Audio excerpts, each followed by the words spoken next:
வணக்கம் headlines TV channel நேர்களே, நான் உங்கள் அன்பான சயின்டிபிக் வேதிக் அஸ்ட்ராலஜர் அஸ்ட்ரோ அரஞ்சி பேசுகிறேன். நல்லது நினைப்போம், நல்லதே நடக்கும். இந்த வீடியோவில் நம்ம என்ன பார்க்க போறோம்னா, அக்டோபர் 2025 மகர ராசிக்காரர்களுக்கு எத்தகைய ஒரு மாதமாக பலாபலன்கள் நிறைந்த ஒரு அமைப்பாக பார்க்க போறோம். சயின்டிபிக் வேதிக் அஸ்ட்ராலஜி முறையில் பார்க்க போறோம். எதையும் மிகைப்படுத்தாமல் உள்ளது உள்ளவாறு பார்க்க போறோம். பரிகாரங்கள் மூட நம்பிக்கைக்குள்ள போகாமல் நம்மளுடைய கிரகங்கள் மகர ராசிக்கு எப்படி இருக்கு, ஆண்டு கிரகங்கள் எப்படி இருக்கிறது, மாது கிரகங்கள் மாறக்கூடிய அமைப்புகள் எப்படி இருக்கு, இதெல்லாம் பார்த்து நம்ம அடுத்து வரக்கூடிய ட்ரெண்ட் எப்படி இருக்குதுன்னு நம்ம பார்க்க போகிறோம். இப்போ பாருங்க, மகர ராசிக்கு ராசி அதிபதியாகிய சனி 3ஆம் இடத்துல இருக்கிறார். 7 நாட் சனி முடிந்து விட்டது.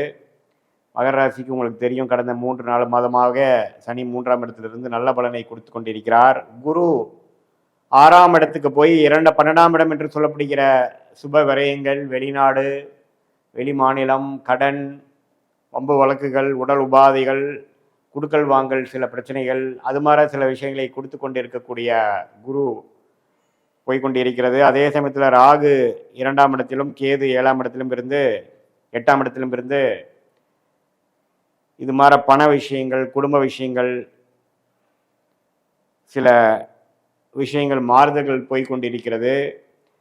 மாத கிரகங்கள் பார்த்தீங்கன்னா, செவ்வாய் 10ஆம் இடத்துக்கு இருக்கக்கூடிய அமைப்பிலிருந்து 11ஆம் இடத்துக்கு மாச கடைசி போகிறதும் அருமை. லாபங்கள் பெறக்கூடிய அமைப்புகள், தொழில் வேலையில் ஓரளவுக்கு இதுவரை கடன்பட்டு சில சிரமங்கள் பெற்றிருந்த அடைந்து கொண்டிருந்த மகர ராசிக்காரர்களுக்கு ஓரளவுக்கு சில லாபங்கள் வரக்கூடிய அமைப்புகள், சில ப்ராஃபிட்டை கையில் எடுக்கக்கூடிய அமைப்புகள் உண்டு, குறிப்பாக மாதத்தின் இறுதியில். அதே சமயத்தில் புதன் பார்த்தீங்கன்னா 9ஆம் இடத்துலேருந்து 10ஆம் இடம் தொழில் ஸ்தானத்துக்கு குரு பார்வை பெறுவது மிகவும் நல்லது. ஓரளவுக்கு தொழில் மேன்மை, இதுவரை செய்த உழைப்புக்கு தகுந்த சில பெனிஃபிட்ஸ், சில முன்னேற்றங்கள் உங்களுடைய ஸ்டேட்டஸில், வேலையில், தொழிலில் கிடைக்கக்கூடிய அமைப்பு பரிபூர்ணமாக உண்டு. மாதத்தின் 2வது வாரத்திலிருந்து அதை நீங்கள் பார்க்கலாம். அதே சமயத்தில் சூரியன் 10ஆம் இடத்துக்கு குரு பார்வை பெறுவதும் அருமை. தொழில் முன்னேற்றங்கள், சில பேருக்கு ஒரு ப்ரொமோஷன் கிடைக்கிறது, சில பேர்த்துக்கு அரசு வேலையில் இருக்கிறவங்களுக்கு நல்ல ஒரு கிளாரிட்டி, நல்ல ஒரு பெனிஃபிட்ஸ், நல்ல ஒரு போஸ்டிங், நீங்கள் எதிர்பார்க்குற ஒரு சேஞ்சஸ் கிடைக்கக்கூடிய அமைப்புகள் மகர ராசிக்காரர்களுக்கு குறிப்பாக சொல்ல போனால் மாதத்தின் நடுப்பகுதியிலிருந்து வரக்கூடிய அமைப்பு உண்டு. அதே சமயத்தில் சுக்கிரனும் பாருங்க, 8ஆம் இடத்துல மறைந்திருந்த சுக்கிரன் 9ஆம் இடத்துக்கு வருவது மிகவும் அருமை. ஸோ எல்லாமே மாதத்தின் செகண்ட் வீக்லேருந்து அக்டோபர் 7th 8th பார்த்தீங்கன்னா ஓரளவுக்கு வேலை நிமித்தமாக இருந்தாலும் சரி, வேலை மாற்றமாக இருந்தாலும் சரி, வேலையில் முன்னேற்றமாக இருந்தாலும் சரி, ப்ரொமோஷன், போஸ்டிங், தொழில் மேன்மை, லாபங்கள், கல்யாண விஷயத்தில் ஓரளவுக்கு தடைகள் நீங்கி கல்யாணம் ஆகக்கூடிய அமைப்புகள், சுப விஷயங்கள் எல்லாமே பாசிட்டிவாக இருக்கக்கூடிய அமைப்புகள் மாதத்தின் 2வது வாரத்திலிருந்து அக்டோபர் மாதம் மகர ராசிக்காரர்களுக்கு வருகிறது. இதில் ஒரே விஷயம் பார்க்கணுன்னா, கடன், நோய், வம்பு வழக்குகள்ல கொஞ்சம் கேர்ஃபுல்லாக இருக்கணும். தேவையற்ற செலவுகளை குறைக்கணும். குடுக்கல் வாங்கல கேர்ஃபுல்லாக இருக்கணும். கடன் வருதேன்ட்டு தேவையற்ற கடனை வாங்கக்கூடாது. இல்லைனால் அது சுப கடனாக இல்லாமல் ஃப்யூச்சரில் அசுப கடனாக மாறக்கூடிய அமைப்புகள் உண்டு.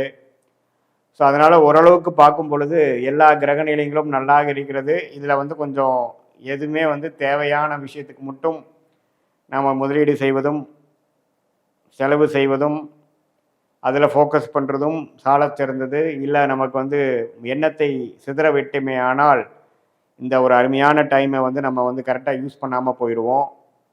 அதே சமயத்தில் 7 நாட்களெல்லாம் முடிந்து அடுத்த ஒரு வரக்கூடிய முன்னேற்றத்தை நோக்கி போய் கொண்டிருக்கக்கூடிய மகர ராசிக்காரர்கள், இப்போ உங்களுடைய வேலை, தொழில், நீ என்ன செய்ய நினைக்கிறீங்களோ, படிக்கிற மாணவர்களாக இருந்தாலும் சரி, வேலை போகக்கூடிய தயாராக இருக்கக்கூடிய யங்ஸ்டர்ஸாக இருந்தாலும் சரி, நடுத்தர வயதினராக இருந்தாலும் சரி, முதியோர்கள், சீனியர் சிட்டிசனாக இருந்தாலும் சரி, உங்களுடைய வேலை தொழிலில் மட்டும் கான்சன்ட்ரேஷன் அதிகமாக இந்த மாதம் செய்யும் பொழுது இரட்டிப்பு பலன் பெறக்கூடிய அமைப்பு கட்டாயம் உண்டு. சில பேர்த்துக்கு திடீர் வெளிநாடு வாய்ப்புகள், வெளிநாடு போயிட்டு வர்றது, இம்போர்ட் எக்ஸ்போர்ட் பண்ணிட்டு இருக்கிறவங்க திடீர்னு ஒரு ஆர்டர், பெரிய ஆர்டர் கிடைக்கிறது. பட் என்னதான் இருந்தாலும் பணம் வந்ததுக்கப்புறம் தான் நீங்கள் செய்யணும். பண விஷயத்தில் மட்டும் கேர்ஃபுல்லாக இருக்கணுங்கிறது திருப்பி திருப்பி கேட்டுக்கொள்கிறேன். ஏனால் 6ஆம் இடத்துல இருக்கக்கூடிய குரு 12க்கு கனெக்ட் ஆகும் பொழுது பணம் விஷயத்தில் கொஞ்சம் கேர்ஃபுல்லாக இருக்கணும். தெரியாதவங்களுக்கு போய் நம்ம வந்து பணத்தை கொடுக்குறதோ அல்லது ஒரு பொருளை கொடுத்துட்டு பணம் அப்புறம் வாங்கலாம்னு நினைக்கிறதுலாம் பார்த்தீங்கன்னா கொஞ்சம் அவாய்ட் பண்ணணும். மற்ற விஷயத்தில் எல்லாமே சாதகமான அமைப்புகள் நிறையா உண்டு. மாணவர்களுக்கு வந்து நல்ல ஒரு தேர்ச்சி பெறக்கூடிய அமைப்பு, காம்படிட்டிவ் எக்ஸாம்ஸில் கிளியர் பண்ணக்கூடிய அமைப்பு, அவங்களுக்கு என்ன படிக்கணும் என்னங்கிறதுக்கு ஒரு கிளாரிட்டி கிடைக்கக்கூடிய அமைப்புகள்லாம் எல்லாமே உண்டு. ஸோ அருமையான ஒரு காலகட்டமாக வரக்கூடிய ஃப்யூச்சருக்கு வேணுங்கிற ஒரு அருமையான காலகட்டத்துக்கு ஒரு ஃபவுண்டேஷனை கொடுக்கக்கூடிய ஒரு ஆரம்பமான ஒரு மாதமாக அக்டோபர் மாதம் 2025 மகர ராசிக்காரர்களுக்கு இருக்க போகிறது. இது வந்து பொதுவான பலனை தர உங்களுடைய ஜென்ம ஜாதகத்தில் நீங்கள் எந்த தேதியில் எந்த ஊரில் எந்த நேரத்தில் பிறந்தீர்கள் வைத்து திருக்கணித பஞ்சாங்கம் பிரகாரம் உங்கள் ஜாதகத்தை போட்டு அதில் என்ன தசாபுக்திகள் போய் கொண்டிருக்கிறது, தசநாதன் புக்திநாதன் இப்போ நம்ம சொன்ன கோச்சாரத்தில் எப்படி இருக்கார், அடுத்த வரக்கூடிய 3 மாதம் 6 மாதம் 1 வருடம் எப்படி இருக்குது, எது மாற முடிவுகள் எடுக்குமையானால் நம்ம வாழ்க்கையில் வெற்றி பெற முடியும், எந்த விஷயங்கள் நடக்கிறதுக்காக காத்திருக்கிறது, எந்த பிராப்தங்கள் இருக்குது, எதில் பிராப்தங்கள் இல்லை, எந்த நேரத்தில் எது நடக்கப் போகிறது, அது மாதிரி விஷயங்கள்லாம் நம்ம இந்திய வேத ஜோதிடத்தின் அடிப்படையில் சயின்டிஃபிக் வேதிக் அஸ்ட்ராலஜி முறையில் நம்ம பார்க்கும் பொழுது மிகைப்படுத்தாமல் பரிகாரங்கள் அது மாதிரி மூட நம்பிக்கையில் போகாமல் உள்ளது உள்ளவாறு நம்மளுடைய கர்மா எப்படி செயல்பட போகிறதுங்கிறது அருமையாக துல்லியமாக பார்த்து அதுக்கு தகுந்த மாதிரி உங்களுடைய திட்டங்களை தீட்டி உங்களுடைய வாழ்க்கை முடிவுகளை எடுக்குமையானால் தேவையற்ற செலவுகள் தேவையற்ற சமய விரயங்களை தவிர்த்து எதிர்நீச்சல் போடாமல் உங்களுக்கு எது பிராப்தம் இருக்கிறதோ உங்கள் கர்மா என்ன சொல்கிறதோ அதுக்கு தகுந்த செயல்பாடுகளை செய்து தேவையற்ற விஷயத்துக்குள்ளே நம்ம போய் குழம்பி நம்மளும் குழம்பி அடுத்தவங்களையும் குழப்பி நிறையா பிரச்சனைகளுக்கு உண்டாகி இப்படி கடைசியாக நம்மளோட விஷயத்துக்கு போகும் பொழுது நம்ம வாழ்க்கை வந்து தேவையற்ற விஷயங்கள் தேவையற்ற மனக்குழப்பங்கள் மன அழுத்தங்கள் பண விரயங்கள் உறவுகள பிரச்சனைகள்லாம் ஆகக்கூடிய அமைப்பு இருக்கிறனால நம்ம வந்து இந்திய வேத ஜோதிடத்தை சயின்டிஃபிக்காக அணுகி அதில் என்ன நமக்கு காத்திருக்கிறது, நம்ம கர்மா எப்படி செயல்பட போகிறது. ஏன்னா கர்மாவிலேருந்து தப்பிச்சவங்க யாருமே கிடையாது. நம்மளோட வாழ்க்கையே பார்த்திங்கன்னா கர்மாவின் அடிப்படையில் தான் போய்கொண்டிருக்கிறது. யார் ஒரு வருத்தரோட வாழ்க்கையும் அப்படி தான், என்னோடய வாழ்க்கையை உள்பட.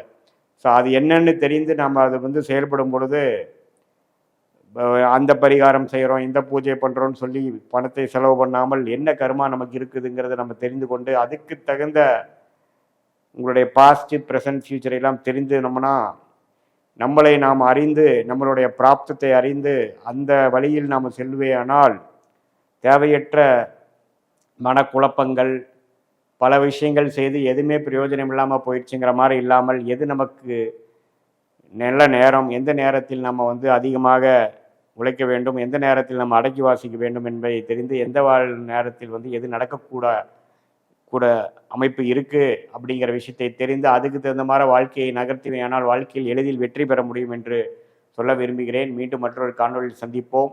நன்றி, வணக்கம்.